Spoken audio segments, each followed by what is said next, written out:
Well, shoot, we've been calling for him to step up, and Robertson does just that by ending his 9-game goal drought. And with Hintz also heating up, we might be back to scoring touchdowns again. So Granny gets pulled for concussion protocol after that headshot from Labushkin, and the refs invisible. But Setterlund is trying to tie the game with the extra attacker, and there they are, running into him. Oh, you want to talk about refs being blind? Please tell me how you look at White Cloud's feet, leaving the eyes on that hit to Nice's head, and come out of there thinking, I'm gonna call a penalty on the Leafs! Not saying it wasn't a hard hit from Zach, but what do they expect when Grebenkin drove Teddy face first into the boards with no call right before? Seems more like forecheck, backcheck, paycheck in the refs' pockets to me! Boy, the refs sure try to get LA back in this game with those 5 penalties. Too bad they were no match for Jason Zucker and Ookie Bookie! That was one of the games of all time? I mean, seriously, literally nothing happened for like 55 minutes. I was told all this team needed was to head out on the road for a reset, and now we're coming back home with 4 out of 10 points in the last 5 games! Like, how do you send out the wrong lineup to take the opening face-off? Shout out to Coach Campbell for knowing that rule, cause I sure as hell didn't. And after a brief stint with Vancouver, it's a ding-dong Daniel Sprong goal back home where he belongs! Oh, so Sprong finally starts scoring after we traded him, huh? Well, to be honest, he was about as helpful to this team as the future considerations we got for him. And probably worse defensively. I like the effort we showed late against Colorado, so I think if we just keep that up, we might be able to... Oh, Fedotov lets one in on the first shot on goal. Looks like Natchez will miss out on the franchise record 14-game point streak, but Fishy still makes history, becoming our all-time leader in game-winning goals. Considering we still have Seth Jarvis out, we might actually be unstoppable once he gets back. Wait, we actually beat the Canes? Us, the Devils, on a big milestone night for Markstrom? Oh, we are so bringing the moms back for the rest of the season. But tell them not to worry about lunch, because we already got the PB&Js covered. Yeah, Spencer Martin has been solid while we dealt with goalie injuries, but with that new 8 to 12 week timeline for Freddie to get back, I think we should really consider getting a legit backup for PK. Could I interest you in a lightly booed, used Tristan Jarry? Up 3-1 after the first, and it looks like we're headed for a blowout. KJ ties it in his first game back from injury. Okay, but Chafee takes the lead back. Werenski ties it again to make it 4-4. Cirelli has to tie it 5-5 heading into the final period.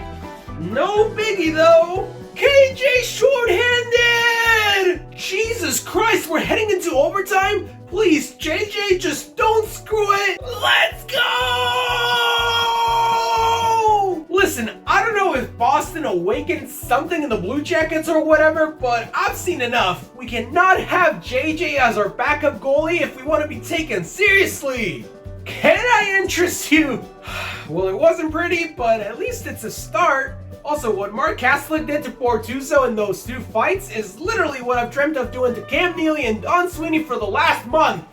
Way to help out Veggie with those 7 penalties, guys! Hope y'all enjoyed getting shut out for the 5th time this year! My god, we needed this one! Especially with Datsyuk coming back and officially retiring as a Red Wing! I just hope that Raymond bailing us out in the final minute didn't also save Lalonde from getting fired! It's honestly comical at this point! God, our injured players cannot come back soon enough! Patrick Laine's back to skating again! I know I've been saying the season's been over for the last month, but oh baby, I was wrong! It hasn't even started yet! The 1 win in 5 games is concerning enough, but how have we not won a game in Chicago since 2022? They were already a lottery team back then! Jonathan the Daves shows up in India out of nowhere, Mrazek finishes the night with a .970 save percentage, and Bedard's shutdown line records 0 shots on goal, but we still defeat the defending champs for our first win in 4 games. Sure, why not? We had a nice little 3-game run and y'all just had to ruin it by letting Igor face 49 shots! And yes, I know that second goal shouldn't have counted for the hand pass, but it really doesn't matter much when you're getting outshot by 20! So, y'all agree to ignore the fact that Huberdeau hit the post on the empty net and almost kick-started a Rangers comeback at the other end in the last 30 seconds, right? We really cannot hit an empty net, huh? Well, at least we've upgraded from losing to the Sharks to barely beating them past regulation, so progress, I guess? Askarov actually had a pretty good game, but all anyone's gonna want to talk about is that dumb goal he allowed 11 seconds in, huh? Fleury lets in a goal scored by pure divine tomfoolery, and the only one who decides to generate any offense tonight is Corey Perry!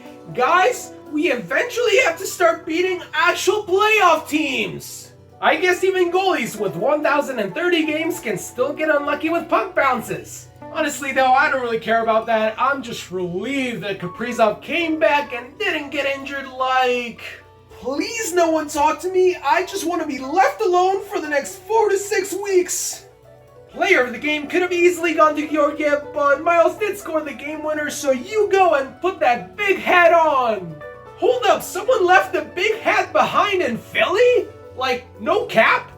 Listen, Allmark, are there bigger things in hockey? Yes, but play a couple more years behind this defense and you'll come to realize it's the same garbage every November! Damn right, Sammy! You open Instagram back up and tell Allmark to keep his ass shut! Whatever that meant the first time.